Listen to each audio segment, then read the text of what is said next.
Hello everyone, welcome back. This side Abhishri, and I hope all of you are well. So today we are going to start a new chapter, that is development of in class 10, chapter 1, economics, right? So development is our first chapter in economics. So, first of all, we just go through our points at what we cover in this video. So, first we cover what is development, then different people, different goals, then income and other goals, national development, then how to compare different countries and states, income and other criteria, and then sustainable development. So moving towards the first slide of development chapter is what is development. So ये समझना पहले बहुत ज़रूरी है कि development का मतलब क्या होता है. सो डेवलपमेंट का मतलब होता है प्रोग्रेस, तरक्की, growth, opportunities, better opportunities, right. सो डेवलपमेंट एक ऐसा प्रोसेस है जिससे हम अपनी ग्रोथ क्रिएट कर सकते हैं, progress, and we aim positive changes in our life. We aim to improve our quality of our life also and for other people also, right. So for an example, मेरे लिए development है कि मैं एक अच्छा घर खरीद लूँ, लेट्स सपोज एक अच्छी कार खरीद लूँ.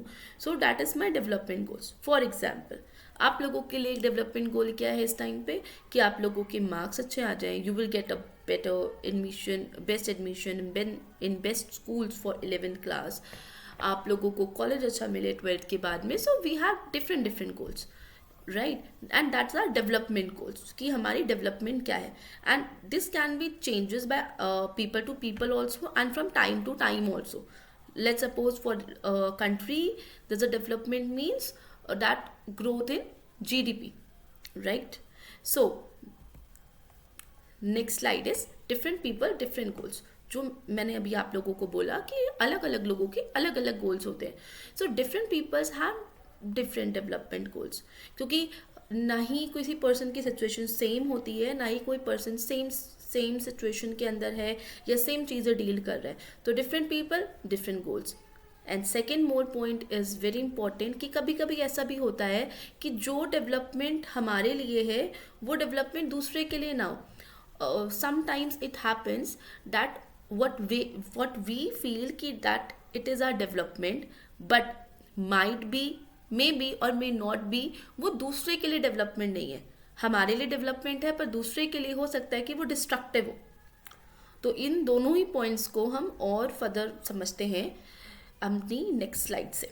तो ये टेबल 1.1 है जो आपकी एनसीईआरटी बुक चैप्टर 1 डेवलपमेंट के अंदर आपका मेंशन है. ये टेबल कि समझने के लिए कि कैसे डेवलपमेंटल गोल्स जो होते हैं वो अलग अलग होते हैं for the different persons. So for example इसमें कैटेगरीज दे रखी हैं, डेवलपमेंट गोल्स दे रखे हैं लोगों के. तो first is landless rural labourers, जिनके पास ज़मीन नहीं है और गांव में है, वो लैंडलेस रूरल लेबर्स है. तो उनके लिए उनका डेवलपमेंट गोल क्या होगा. तो उनके लिए उनका डेवलपमेंट गोल होगा कि उनको और ज़्यादा दिन काम करने को मिले और अच्छे पैसे मिले पर डे के अकॉर्डिंग. जो भी एक लोकल स्कूल वहाँ पर है वहाँ पे वो अपने बच्चों को एक क्वालिटी एजुकेशन प्रोवाइड करा सकें. दूसरा, कोई सोशल डिस्क्रिमिनेशन, भेदभाव उनके साथ वहाँ पर ना हो और उनको भी मौका मिले गांव में लीडर्स बनने का, पंचायत लोक अदालत का पार्ट बनने का, राइट. अब उसी जगह एक प्रॉस्परस फार्मर है पंजाब का, यानी प्रॉस्परस फार्मर यानी कि काफ़ी सक्सेसफुल फार्मर है, उसके पास बहुत अच्छी अच्छी लैंड्स हैं और ही इज़ वेरी सक्सेसफुल. तो उसका डेवलपमेंट गोल क्या होगा कि उसकी इनकम और ज़्यादा बढ़े, उसको और अच्छे पैसे मिले उसके क्रॉप्स के, और उसको और ज़्यादा हार्ड वर्किंग और सस्ती लेबर मिले ताकि वो और काम करा सके अच्छे से. दूसरा, वो अपने बच्चों को सेटल करना चाहेगा अब्रॉड में. तो यहाँ आप समझ रहे हो, एक लैंडलेस रूरल लेबर है जो अपने बच्चों को एक लोकल स्कूल का डेवलपमेंट गोल रख रहा है कि मैं एक लोकल स्कूल में भी उसको भेज सकूँ एक क्वालिटी एजुकेशन के लिए. और वहीं यहाँ एक प्रॉस्परस फार्मर है जो चाहता है कि उसके बच्चे अब्रॉड जाए. तो कितना डिफरेंट है ना डेवलपमेंट गोल. ऐसे ही इसमें एक और है कैटेगरी की फार्मर जो सिर्फ रेन पे डिपेंड है क्रॉप्स ग्रोइंग के लिए. उनका डेवलपमेंट गोल क्या होगा. तो उनका डेवलपमेंट गोल होगा कि वो ये सोचेंगे कि बारिश सही टाइम पर आए, उनकी क्रॉप प्रोडक्शन अच्छी हो, उनको मार्केट में उनके क्रॉप्स के अच्छे पैसे मिले और नेक्स्ट टाइम भी जो वो फसल लगाएं उसमें बारिश अच्छी हो. तो that's a major development goal for them, right. फिर एक रूरल वुमेन है, यानी कि गांव की लेडी है, एक ऐसी फैमिली से जिनके पास लैंड। अब उसका डेवलपमेंट गोल क्या होगा कि उसके फैमिली में अगर लैंड है तो उसकी क्रॉप अच्छी हो, उसके बच्चे अच्छे से पढ़ें, उसको भी अपॉर्चुनिटीज़ मिले वहाँ पे जो वहाँ का वर्क है वो पार्टिसिपेट करने में, राइट। दूसरा, एक अर्बन अनएम्प्लॉयड यूथ है, उसका क्या होगा कि उसको नौकरी मिले, उसको एम्प्लॉयमेंट मिले। First of all that is very important, क्योंकि वो अनएम्प्लॉयड है। नौकरी मिले, एक अच्छी वो अच्छे पैसों की नौकरी मिले ताकि वो अपने लिए कुछ कर सके, अपनी फैमिली के लिए कुछ कर सके। देन मतलब बेसिक लाइवलीहुड जी पाए आराम से। एक बॉय है देन जो कि काफ़ी रिच अर्बन फैमिली से, तो उसका डेवलपमेंट गोल क्या होगा? उसका डेवलपमेंट गोल होगा कि उसको और अच्छी कार मिल सके, और अच्छी बाइक मिल सके, उसको अब्रॉड जाने को मिले, उसको घूमने को मिले, वो जो करना चाहता है वो मिले, वो बिजनेस स्टार्ट करना चाहता है तो उसको बिजनेस स्टार्ट करने का मौका मिले। फिर एक लड़की है सेम रिच अर्बन फैमिली की, उसका डेवलपमेंट गोल क्या होगा कि उसको उतनी ही फ्रीडम मिले जितनी उसके भाई को है, क्योंकि उसके भाई को तो ऑलरेडी बहुत फ्रीडम है, अब उसको भी उतनी ही फ्रीडम चाहिए। That's a development goal for that girl, ठीक। उसको मौका मिले कि वो जो करना चाहती है अपनी ज़िंदगी में वो कर सके, उसको बाहर जाके पढ़ने का मौका मिले, राइट। देन एक आदिवासी है जो कि नर्मदा वैली से, उसका डेवलपमेंट गोल क्या होगा कि उसका लाइवलीहुड उससे ना छीना जाए, उसकी ज़मीनें उनसे ना छीनी जाए, वो जहाँ पे हैं वहाँ पे अच्छे से काम हो, उनकी क्रॉप प्रोडक्शन अच्छी हो, वो जो भी अपने लाइवलीहुड के लिए काम करते हैं वो ठीक हो, उनको कोई परेशान ना करे। No, that all the different goals. तो यहाँ पे हम लोगों ने इस टेबल के थ्रू ये समझा कि कैसे अलग अलग कैटेगरीज हैं, तो बहुत थोड़ी सी कैटेगरीज हैं, इसके अलावा ना बहुत सारे डिफरेंट कैटेगरीज भी हैं यहाँ पर। तो कैसे अलग अलग लोगों के अलग अलग डेवलपमेंटल गोल्स होते हैं। बट अब जो हमारा सेकेंड पॉइंट था कि कैसे कभी कभी किसी के लिए कोई डेवलपमेंट दूसरे के लिए एक डिस्ट्रक्शन बन जाती है, तो उसको हम लोग तो उस पर हम लोग बात करते हैं।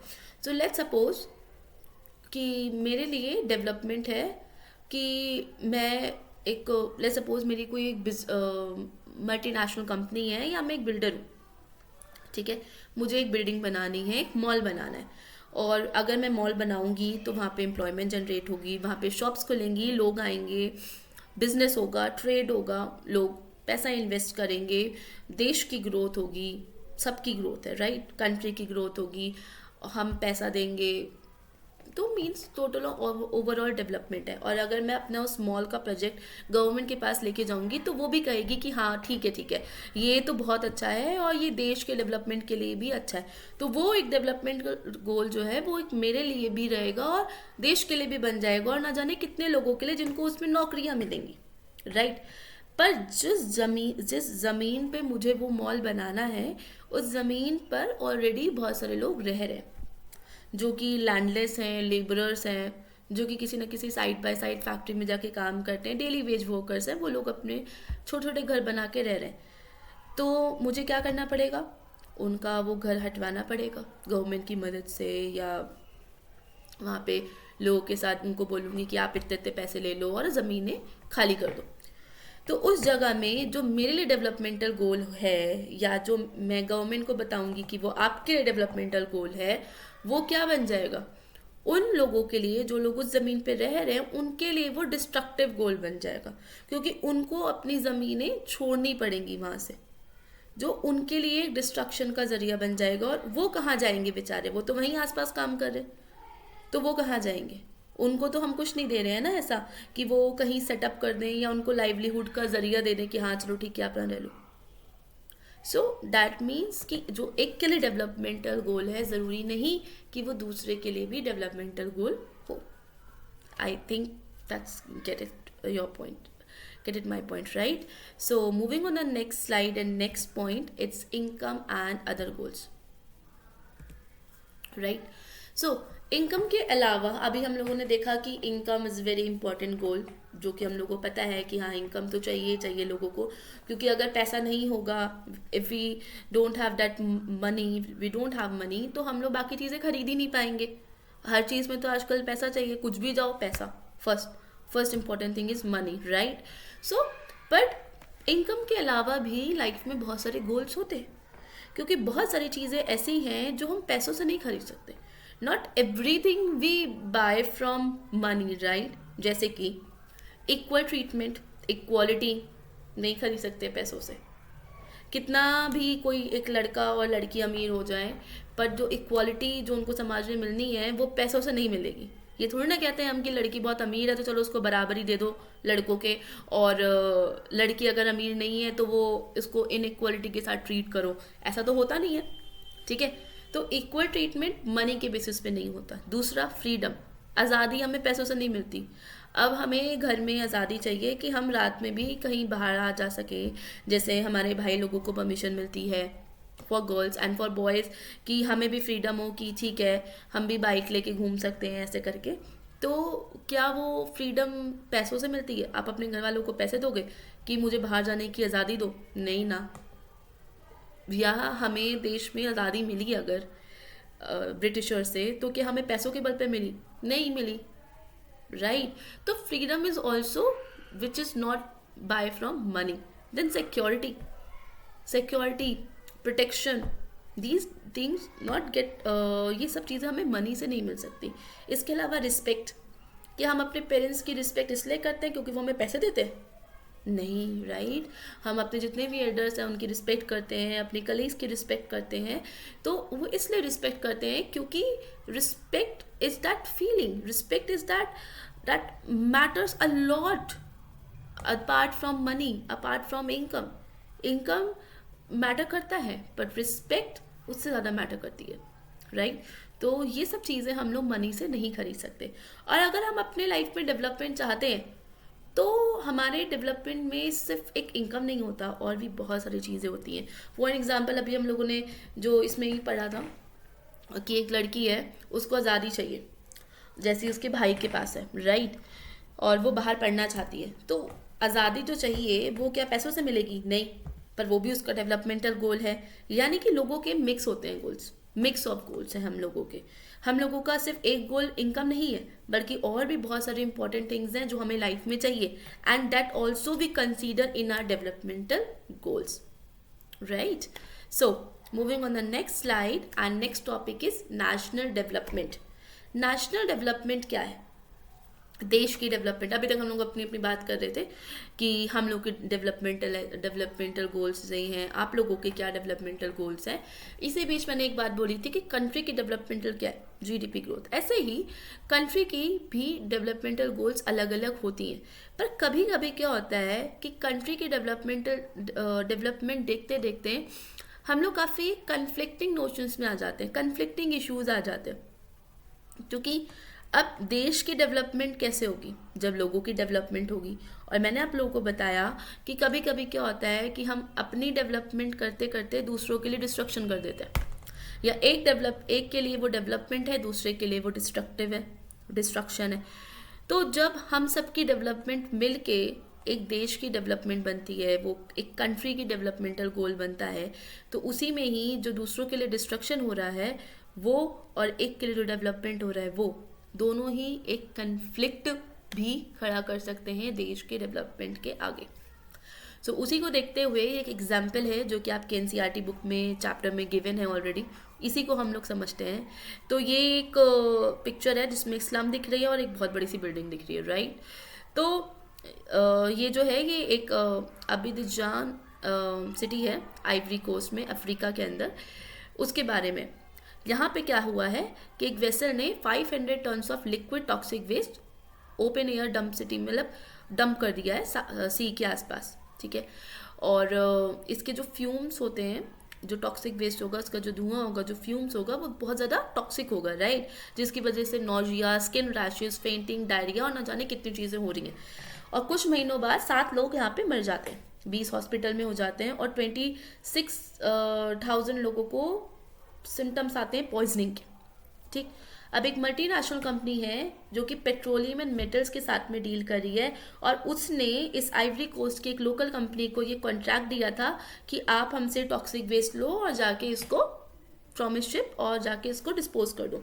तो उस कंपनी ने यहाँ पे डिस्पोज किया, पर जिस एरिया में डिस्पोज किया उस एरिया के आसपास लोगों का ध्यान नहीं रखा गया।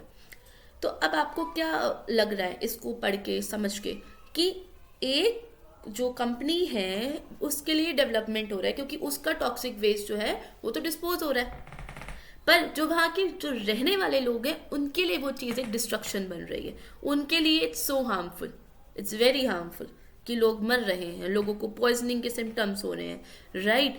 सो क्या लगता है आपको, who are the people who benefited and who did not? किनको बेनिफिट मिल रहा है? उन कंपनी वालों को बेनिफिट मिल रहा है, एंड किसको नहीं मिल रहा है? जो वहाँ पे रह रहे। अब क्या ये चीज़ एक डेवलपमेंटल गोल है कंट्री के लिए? काफ़ी कन्फ्लिक्टिंग आंसर है, राइट। क्यों? क्योंकि एक टाइप पे अगर एक परसेप्शन देखें तो कंपनी डेवलप कर रही है, कंपनी पेट्रोलियम एंड मेटल्स के साथ में डील कर रही है, it's a very important company for that country, right. तो कंट्री के लिए डेवलपमेंट हो रहा है कि हाँ क्योंकि वो काम कर रही है, पैसा आएगा उससे, ठीक है, और वो डिस्पोज होना भी इम्पोर्टेंट है।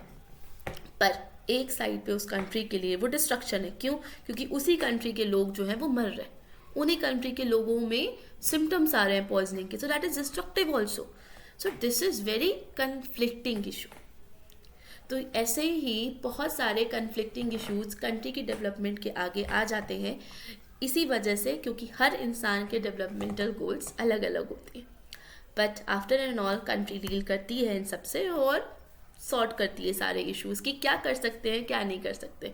ये भी कर सकते हैं कि उस कंपनी को ये देखना चाहिए कि उस एरिया में जाके उस टॉक्सिक वेस्ट को डंप करे जहाँ पे कोई ना रहता हो, no not at all any person could live there, right. तो नेचर को ध्यान में रखकर आप उसको फिल्टर करके भी उस टॉक्सिक वेस्ट को डिस्पोज कर सकते हो। तो there are so many ways which country figure out or which companies figure out for solving all these problems, but conflict आता है। So अब आप लोग भी ऐसे देख सकते हो कि आपके शहर में, आपके एरिया में क्या डेवलपमेंटल गोल्स हो सकते हैं, राइट। सो आई होप यहाँ तक आपको क्लियर हो रहा होगा सारे टॉपिक्स को। Now next topic is how to compare different countries and states. अब आप लोग डिफरेंट कंट्रीज एंड स्टेट्स को कैसे कंपेयर कर सकते हो? तो देखो, पहला कंपैरिजन जो हमारा जाता है बेटा वो जाता है इनकम पे, सीधा का सीधा। तो जितनी भी हम कंट्रीज को कंपेयर करते हैं या स्टेट्स को कंपेयर करते हैं तो first major thing is comparing the income. और इनकम क्या? एवरेज इनकम हम कंपेयर करते हैं। अब एवरेज इनकम निकाली कैसे जाती है? तो एवरेज इनकम निकाली जाती है आपकी टोटल इनकम से। टोटल इनकम जो जितनी भी कंट्री की है वो, और जितनी भी कंट्री की पॉपुलेशन है उसको डिवाइड कर दिया जाता है और उससे निकलती है एवरेज इनकम, जिसको हम लोग पर कैपिटा इनकम भी बोलते हैं। यहाँ पे आपको स्लाइड में फॉर्मूला दे रखा है कि कैसे निकालते हैं। एंड वर्ल्ड डेवलपमेंट रिपोर्ट के अकॉर्डिंग पर कैपिटा इनकम्स के अकॉर्डिंग हम कैसे कंट्रीज़ को जज करते हैं। अब देखो, उससे पहले आप जान लो कि कंट्रीज़ कैसी होती हैं। डेवलपमेंट के बेसिस पे 3 टाइप की कैटेगरीज होती हैं। एक होती है डेवलप्ड कंट्री, एक होती है डेवलपिंग और एक होती है अंडर डेवलप्ड। डेवलप्ड कंट्री होती है जो आपकी डेवलप हो चुकी है एंड उसको अब ऐसा नहीं है कि वो किसी चीज़ को लेके स्ट्रगल कर रही हो डेवलपमेंट को लेके। डेवलपिंग कंट्री है जो कि इस टाइम पे स्ट्रगल स्टेज में है, पर हाँ बहुत ही जल्दी वो डेवलप्ड हो जाएगी, जो कि बहुत तेज़ी से वो डेवलप हो रही है। अंडर डेवलप्ड वो कंट्रीज़ हैं जिसके पास अभी भी बहुत ज़्यादा स्ट्रगल है, बहुत ज़्यादा ऐसे फैक्टर्स हैं जिसकी वजह से वो डेवलप नहीं हो पा रही है। और मेजर फैक्टर जो कंपैरिजन का आता है वो आता है इनकम का। तो अब जिन भी कंट्री की per capita income $12,056 per annum से ज़्यादा है अकॉर्डिंग टू 2017, तो वो रिच कंट्रीज़ में आती हैं। और वहीं जिन कंट्रीज़ की पर कैपिटा इनकम $955 से 55 या उससे कम है तो वो लो इनकम कंट्रीज़ में आती हैं। और इसका एग्जांपल है इंडिया। इंडिया अभी मिडवे में है, low income and above income and rich countries and low income countries के बीच में है, राइट। तो ये था हमारा एक पॉइंट कंपेयर करने का, इनकम। एंड अब नेक्स्ट स्लाइड, अब इसको और थोड़ा सा बेटर समझते हैं। यहाँ पे ये पिक्चर भी मैंने आपकी एनसीईआरटी बुक से ली है। ताकि आप लोग इजीली रिलेट कर पाओ सारी चीज़ों को। तो इसमें आपका ये एवरेज इनकम का कंपैरिजन दे रखा है country A and country B का, कि कैसे। अब आप लोग एक चीज़ देखो, country with no rich and no poor and country with rich and poor. अब एक कंट्री है जिसमें सब लोग एक जैसा इनकम जनरेट कर रहे हैं, उनका एवरेज निकालेंगे तो कॉमन निकलेगा। अब एक कंट्री है जिसमें सब लोग बहुत कम अर्न कर रहे हैं, पर एक पर्सन है जो कि बहुत ज़्यादा, like 10% of people who generates a lot income, right. और बाकी जो 90% है उनकी उतनी इनकम नहीं है। और एक कंट्री है जिसमें सब लोग एवरेजली सेम अर्न कर रहे हैं। तो जिसमें सब लोग सेम अर्न कर रहे हैं, उन सबका सेम जो एवरेज आएगा वो सेम आएगा, ऑलमोस्ट सेम आएगा दोनों ही कंट्री का।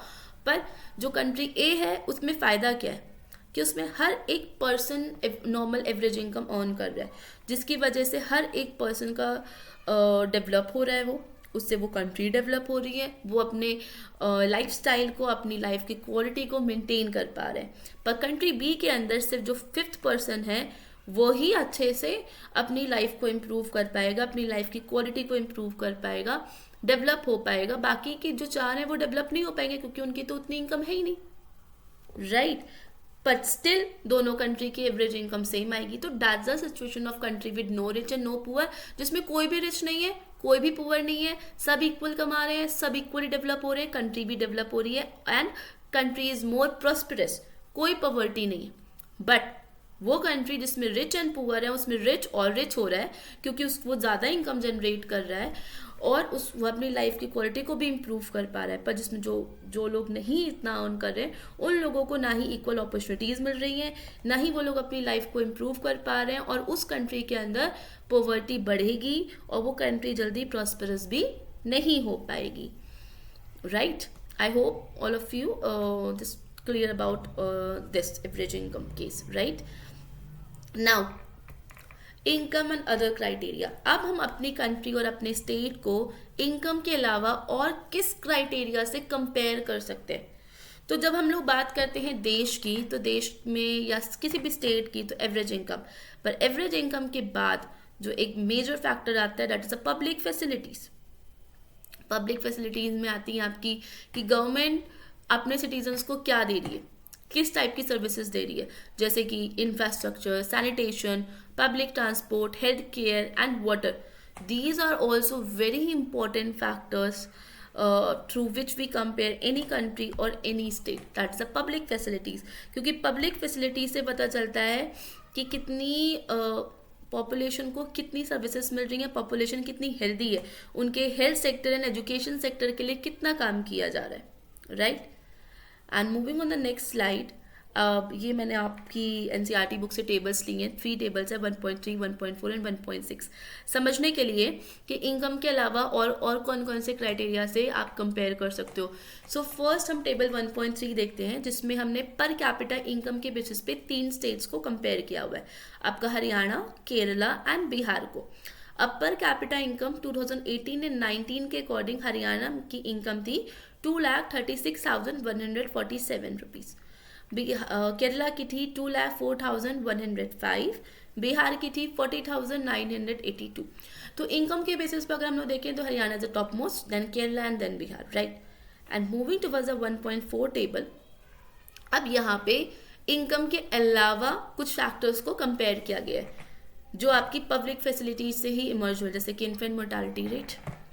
अब इन्फेंट मोर्टालिटी रेट क्या होता है, what is IMR? It means कि जब बच्चे बॉर्न होते हैं तो 1 साल तक की एज तक, यानी कि जो इन्फेंट एज होती है बच्चों की, उसमें कितने बच्चे आपके मर जाते हैं। 1 साल होने से पहले पहले कितने बच्चे मर जाते हैं ड्यू टू हेल्थ इश्यूज और due to not getting proper health facilities, ऐसा होता है। तो हम देखें अगर, तो पर 1000 लाइव बर्थ्स में से हरियाणा में 30 बच्चे मर जाते हैं 2018 के अकॉर्डिंग, यानी हर 1000 में 30 बच्चे मरते हैं। केरला में पर 1000 7, बिहार में 32।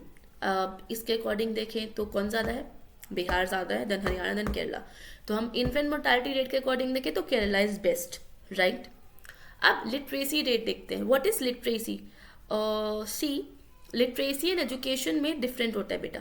लिटरेसी का मतलब होता है जो पढ़ना लिखना जानते हैं, और एजुकेशन का मतलब होता है जो कुछ पढ़े होते हैं, लाइक ग्रेजुएशन कर रखा है या 12th तक पढ़ाई कर रखी है या पीजी कर रखा है, दैट इज एजुकेशन। जैसे अभी भी हम लोग एजुकेट हो रहे हैं, आप लोग एजुकेट हो रहे हो। एंड लिटरेसी क्या होता है, पढ़ना लिखना जानते हैं।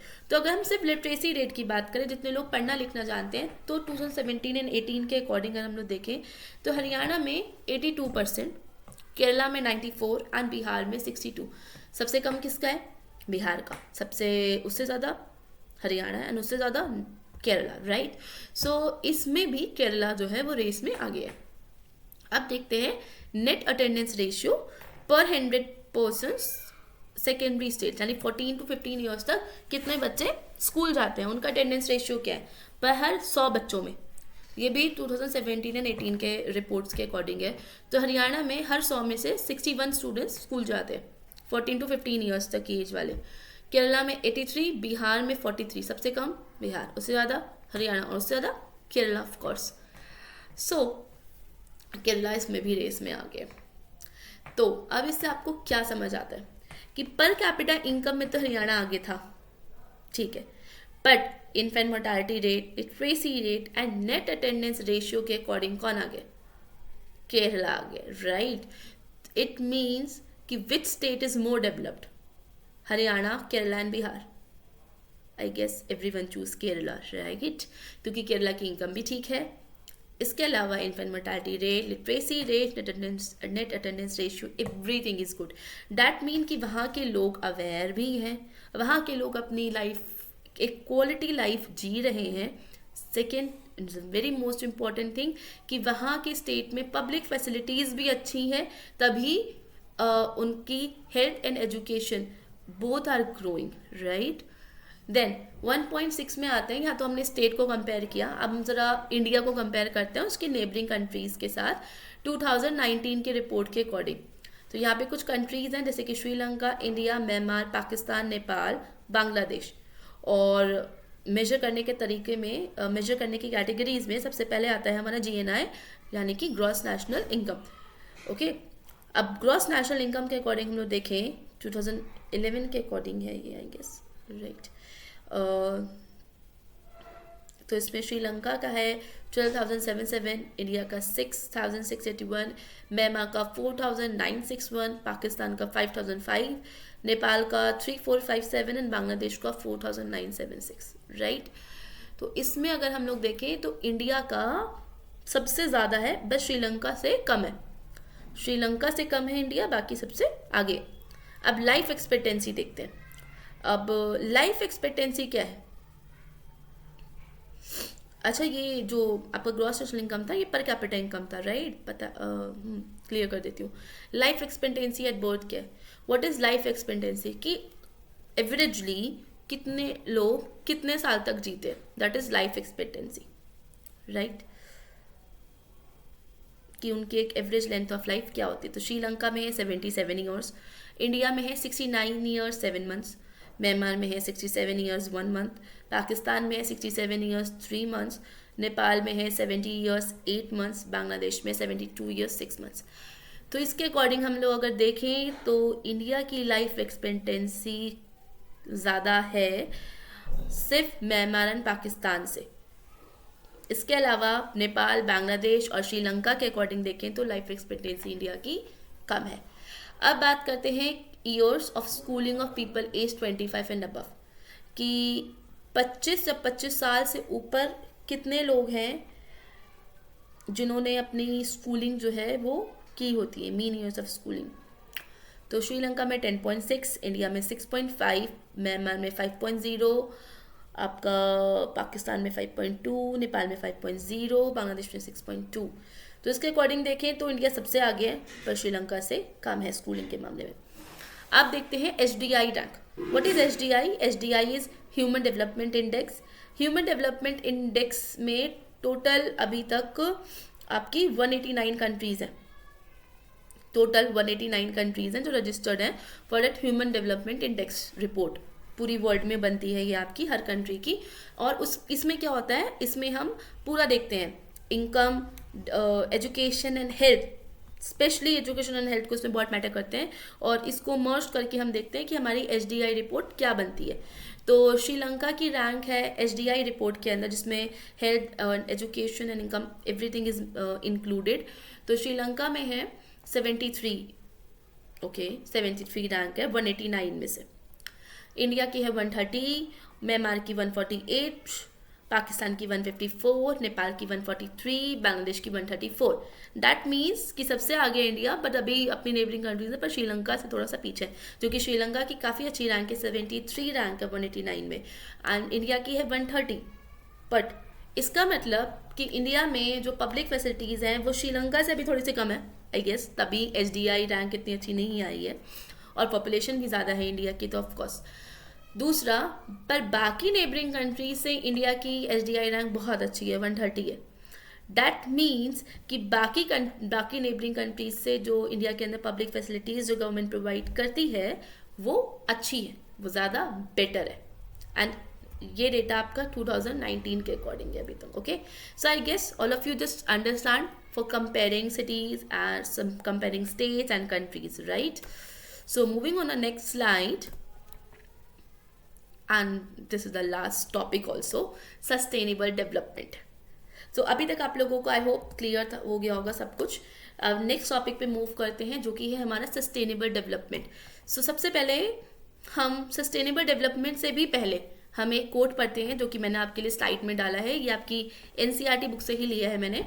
इसमें है, we have not inherited the world from our forefathers, we have borrowed it from our children. इसका मतलब क्या होता है कि जो दुनिया है ये हमें हमारे फोरफादर्स यानी कि जो हमारे पूर्वज हैं उनसे इनहेरिट नहीं हुई है। एक तरीके से ये दुनिया हमने उधार ले रखी है अपने आने वाले जनरेशन, अपने आने वाले बच्चों के लिए। अब इसको समझते हैं कैसे। तो अब देखो, सस्टेनेबल डेवलपमेंट क्या है बेटा? What is sustainable development? Sustainable development है कि आज के टाइम पे हम अपने जो भी रिसोर्सेज को यूज़ कर रहे हैं फॉर आर डेवलपमेंट, उसको हम जुडिशली यूज़ करें और इस तरह से यूज़ करें कि आगे आने वाली जनरेशन के लिए भी वो रिसोर्सेज जो हैं वो अवेलेबल रहें, राइट?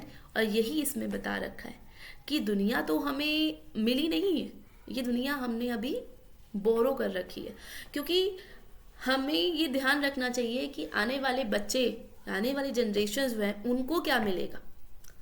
हम लोग भी कहते हैं ना कि यार इन्होंने मान लीजिए कि किसी के कोई बच्चा ऐसा है, या हम लोग में से कोई भी, फॉर एग्जाम्पल कोई है जिसके जो बड़े बुजुर्ग हैं वो कोई प्रॉपर्टी नहीं छोड़ गए, कोई पैसा कुछ नहीं छोड़ गए, तो हम लोग क्या कहते हैं, क्या कुछ भी नहीं छोड़ के गए यार हम लोगों के लिए, कितनी गलत बात है, राइट? बट जिनके ये छोड़ के गए हैं उनके पूर्वज, उनके बड़े जो ग्रैंड पेरेंट्स हैं या ग्रेट ग्रैंड पेरेंट्स हैं, तो वो लोग कहते हैं कि देखो मेरे ग्रेट ग्रैंड पेरेंट्स और ग्रैंड पेरेंट्स कितना कुछ हम लोगों के लिए छोड़ कर गए। तो जब वो बहुत कुछ छोड़ कर गए, बहुत प्रॉपर्टी, बहुत पैसा, तो उसने क्या किया, उसने जो आने वाली फ्यूचर जनरेशन थी उसका जो फ्यूचर था वो सिक्योर हो गया, राइट? एक सिक्योर फ्यूचर है उसके पास, क्योंकि उसके ग्रेट पेरेंट्स और उसके ग्रैंड पेरेंट्स बहुत कुछ उसके लिए रख कर गए हैं। तो उस फ्यूचर जनरेशन के लिए, उसके लिए बहुत सिक्योर फ्यूचर है, उसको पता है कि हाँ मेरे पास एक सिक्योरिटी है। पर जिसके लिए नहीं है कुछ भी, उसके लिए फ्यूचर सिक्योर नहीं है, उसको खुद ही करना है सब कुछ। तो that what it means, right? और यही चीज़ें हमें सस्टेनेबल डेवलपमेंट में समझना है। अगर आज की डेट में हम सारे रिसोर्सेज यूज़ कर करके एग्जॉस्ट कर देंगे, ख़त्म कर देंगे, तो आने वाली जनरेशन के लिए कुछ भी नहीं बचेगा। फॉर सपोज पेट्रोल है, राइट? अब पेट्रोल एक फॉसिल फ्यूल है, पेट्रोलियम, उसको बनने में मिलियंस ऑफ ईयर्स लगते हैं। आज की डेट में अगर हमने पेट्रोल ख़त्म कर दिया यूज़ करके, आने वाली जनरेशन के लिए पेट्रोल होगा ही नहीं, तो वो क्या साइकिल चलाएगी, बुलक कार्स चलाएगी, राइट? हॉर्स कार्ट्स चलाएंगे, राइट?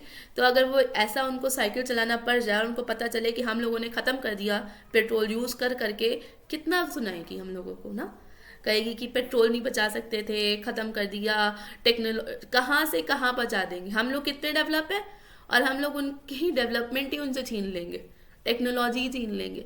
तो that is what it means कि सस्टेनेबल डेवलपमेंट का मतलब यही है कि आज की डेट में आपके पास जो भी रिसोर्सेज हैं उसको इस तरह से यूज़ करें कि आने वाली फ्यूचर जनरेशन को प्रॉब्लम ना आए, उनको कॉम्प्रोमाइज़ इतना ज़्यादा ना करना पड़े, राइट। और इस चीज़ के लिए साइंटिस्ट बहुत टाइम से वॉर्न भी कर रहे हैं लोगों को कि आपकी डेवलपमेंट की जो लेवल्स हैं वो सस्टेनेबल नहीं है, तो प्लीज़ मेक इट सस्टेनेबल। सो इसमें दो एग्जांपल्स हैं सस्टेनेबल डेवलपमेंट के। First is over use of ground water and second is exhaustion of natural resources. So first is ground water in India. अब रिसेंट एविडेंस के according ground water एक बहुत ही serious threat बनता जा रहा है बहुत सालों से बहुत कंट्री में, क्योंकि हम उसको बहुत ज़्यादा ओवर यूज़ कर रहे हैं। हम देखें तो 300 डिस्ट्रिक्ट्स में रिपोर्ट आई है कि 4 मीटर यानी 4 मीटर्स तक जो ग्राउंड वाटर लेवल है वो बहुत नीचे जा चुका है लास्ट 20 ईयर्स में। और हमारी कंट्री की बात करें अगर स्पेशली, तो 1/3 कंट्री जो है वो ओवर यूज़ करिए ग्राउंड वाटर रिसोर्स को, और आने वाले 25 सालों में 60% ऑफ द कंट्री जो है वो इस रिसोर्स को और ऐसे कंटिन्यू करती जाएगी, और अगर और ज़्यादा ओवर यूज़ करती जाएगी ग्राउंड वाटर को तो वो ग्राउंड वाटर लेवल कम हो जाएगा and then we don't get it easily. Punjab, western UP, hard rock plateau of areas of central and south India, यहाँ पे सबसे ज़्यादा ओवर यूज़ किया जा रहा है ग्राउंड वाटर को। तो क्या लगता है आपको ग्राउंड वाटर क्यों ओवर यूज़ किया जा रहा है? क्योंकि इरिगेशन के लिए बारिश नहीं हो रही है, बारिश नहीं होगी, आपके वाटर रिसोर्सेज जो वाटर साइकिल है वो डिस्टर्ब हो जाएगी, तो what can we use? Ground water, right. Ground water use करेंगे, ओवर यूज़ हो रहा है, ठीक है, जितना चाहिए उससे ज़्यादा एक्स्ट्रा यूज़ कर रहे हैं। So that is not a good sign for development, right. अब can there be development without over use? क्या बिना ओवर यूज़ किए पानी को, ग्राउंड वाटर को हम डेवलपमेंट हासिल कर सकते हैं? डेवलप हो सकते हैं? आई गेस हो सकता है अगर हम लोग और मेथड्स निकालें और एक सस्टेनेबल वेज निकालें, तो शायद हम लोग बिना ओवर यूज़ किए इस ग्राउंड वाटर को हम लोग डेवलप हो सकते हैं। But we have to figure out all these methods, right. Then next is crude oil, means की natural resource. Crude oil is a natural resource, right. So exhaustion of natural resource, इसकी बात करें अगर हम लोग तो बहुत एग्जॉस्ट करते हैं भाई। लोगों के घर में अगर 5 लोग हैं तो 5 गाड़ियाँ होंगी, 5 गाड़ियाँ होंगी तो यानी कि पाँचों लोग अगर अपनी अपनी गाड़ी लेके जा रहे हैं तो सोचो कितना पेट्रोल वेस्ट होगा, राइट। पेट्रोल वेस्ट होगा, ये मीन्स कि नेचुरल रिसोर्स एग्जॉस्ट हो रहे हैं। वहीं अगर 5 लोग हैं और एक ही गाड़ी लेके चले जाएं तो वो पेट्रोल बच जाएगा, ट्रैफिक से भी बच जाएंगे और हम एक सस्टेनेबल तरीका भी यूज़ कर पाएंगे। तो इसी को, इसका थोड़ा डेटा देखते हैं क्रूड ऑयल रिजर्व्स का, शायद समझ अच्छे से आए और बहुत लोगों की आंखें खुल जाएं कि हाँ we have to use sustainable methods.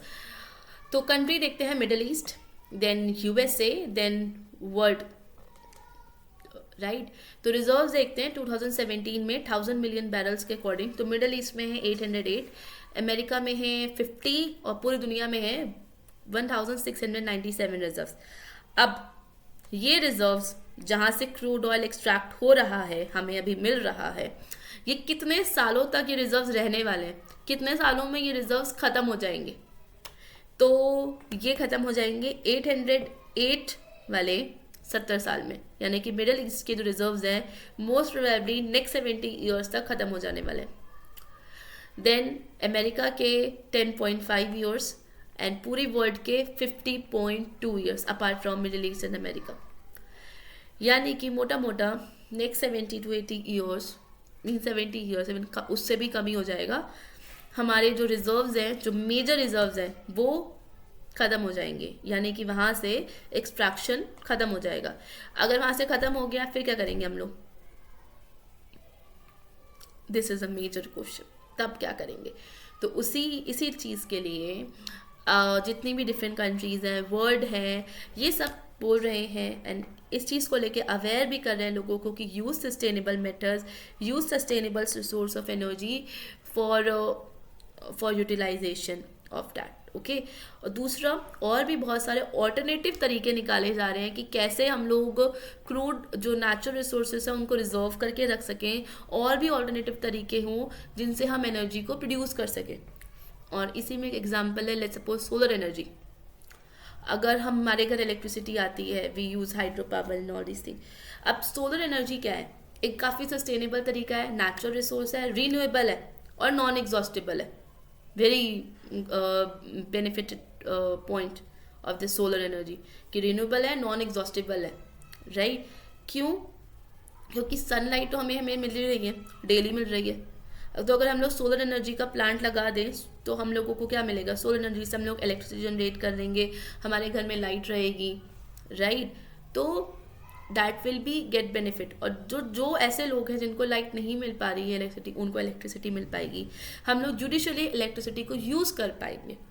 तो ऐसे ही और भी बहुत सारे सस्टेनेबल मेथड्स हैं जिसको हम लोग यूज़ कर सकते हैं अपनी लाइफ में, और लोगों को भी अवेयर कर सकते हैं ताकि हमारे जो नेचुरल रिसोर्स हैं वो एग्जॉस्ट ना हो, और सस्टेनेबल डेवलपमेंट को अपनाएं हम लोग, सस्टेनेबल तरीके से डेवलप हो ताकि फ्यूचर जनरेशन भी हमारी सिक्योर रहे, और बाद में बोले ना कि इन्होंने तो हमारे लोगों के लिए कुछ छोड़ा ही नहीं, राइट? चलो चलो गाइस, अब ये टॉपिक हमारा यहाँ पे ख़त्म होता है। Thank you all for listening me so patiently, and I hope आप सबको ये समझ आया हो ये चैप्टर। तो एक नेक्स्ट स्लाइड आएगी इस चैप्टर के कुछ क्वेश्चंस के लिए आपके पास, तो आप लोग उसको देख लेना कि क्या क्या कुछ क्वेश्चंस हैं इस चैप्टर के इम्पोर्टेंट जो हम डिस्कस करेंगे उसमें। और अगर आपको कोई भी डाउट हो कैसा इस चैप्टर से रिलेटेड तो आप लोग कमेंट्स में पूछ सकते हैं। तब तक के लिए thank you, bye bye and take care.